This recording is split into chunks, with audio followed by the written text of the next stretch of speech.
तेरा वचन मेरे पाँवों के लिए दीपक है और मेरे मार्ग का उजियाला है। तेरा वचन मेरे पाँवों के लिए दीपक है।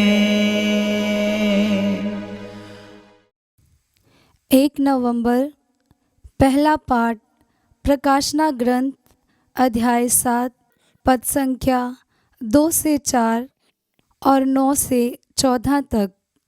मैंने एक अन्य दूत को पूरब से ऊपर उठते देखा। जीवंत ईश्वर की मोहर उसके पास थी और उसने उन 4 दूतों से जिन्हें पृथ्वी और समुद्र को उजाड़ने का अधिकार मिला था, पुकार कर कहा, जब तक हम अपने ईश्वर के दासों के मस्तक पर मोहर ना लगाएं, तब तक तुम ना तो पृथ्वी को उजाड़ो, ना समुद्र को और ना वृक्षों को। और मैंने मोहर लगे लोगों की संख्या सुनी, ये 1,44,000 थी और वे इस्राएलियों के सभी वंशों में से थे। इसके बाद मैंने सभी राष्ट्रों, वंशों, प्रजातियों और भाषाओं का एक ऐसा विशाल जनसमूह देखा जिसकी गिनती कोई भी नहीं कर सकता था। वे उजले वस्त्र पहने तथा हाथ में खजूर की डालियां लिए सिंहासन तथा मेमने के सामने खड़े थे और ऊंचे स्वर से पुकार पुकार कर कह रहे थे, सिंहासन पर विराजमान हमारे ईश्वर और मेमने की जय। तब सिंहासन के चारों ओर खड़े स्वर्गदूत, वयोवृद्ध और 4 प्राणी सब के सब सिंहासन के सामने मुंह के बल गिर पड़े और उन्होंने ये कहते हुए ईश्वर की आराधना की, आमीन। हमारे ईश्वर को अनंत काल तक स्तुति, महिमा, प्रज्ञा, धन्यवाद, सम्मान, सामर्थ्य और शक्ति, आमीन। वयोवृद्धों में एक ने मुझसे कहा, ये उजले वस्त्र पहने कौन है और कहाँ से आए हैं?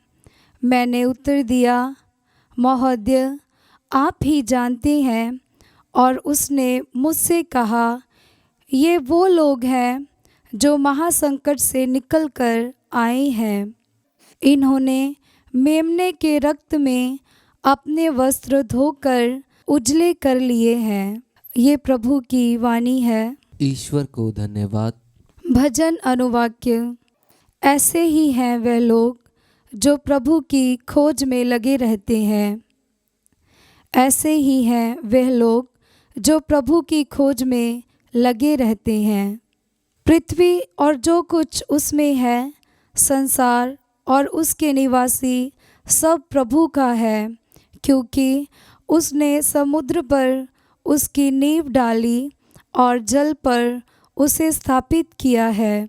अनुवाक्य। ऐसे ही हैं वे लोग जो प्रभु की खोज में लगे रहते हैं। प्रभु के पर्वत पर कौन चढ़ेगा? उसके मंदिर में कौन रह पाएगा? वही जिसके हाथ निर्दोष और हृदय निर्मल है, जिसका मन असार संसार में नहीं रमता और जो शपथ खाकर धोखा नहीं देता। अनुवाक्य। ऐसे ही हैं वे लोग जो प्रभु की खोज में लगे रहते हैं। प्रभु की आशीष उसे प्राप्त होगी। मुक्तिदाता ईश्वर उसे धार्मिक मानेगा। ऐसे ही हैं वे लोग जो प्रभु की खोज में लगे रहते हैं, जो याकूब के ईश्वर के दर्शनों के लिए तरसते हैं। अनुवाक्य। ऐसे ही हैं वे लोग जो प्रभु की खोज में लगे रहते हैं। जय घोष। हालेलुया। अनुवाक्य। हालेलुया। प्रभु कहता है, थके मांदे और बोझ से दबे हुए लोगों, तुम सभी मेरे पास आओ, मैं तुम्हें विश्राम दूंगा। अनुवाक्य। हालेलुया।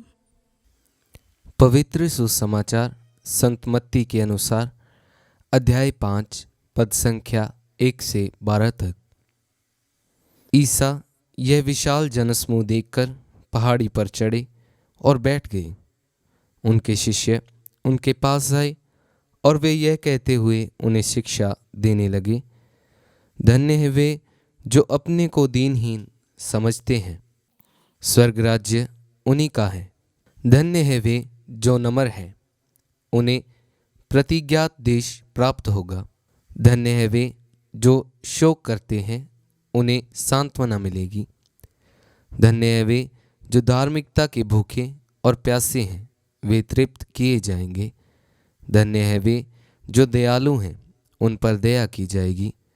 धन्य है वे जिनका हृदय निर्मल है, वे ईश्वर के दर्शन करेंगे। धन्य है वे जो मेल कराते हैं, वे ईश्वर के पुत्र कहलाएंगे। धन्य है वे जो धार्मिकता के कारण अत्याचार सहते हैं, स्वर्ग राज्य उन्हीं का है। धन्य हो तुम जब लोग मेरे कारण तुम्हारा अपमान करते हैं, तुम पर अत्याचार करते हैं और तरह तरह के झूठे दोष लगाते हैं।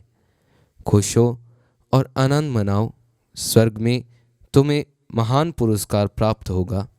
तुम्हारे पहले के नबियों पर भी उन्होंने इसी तरह अत्याचार किया। यह प्रभु का पवित्र सुसमाचार है। क्रिस्त की जय।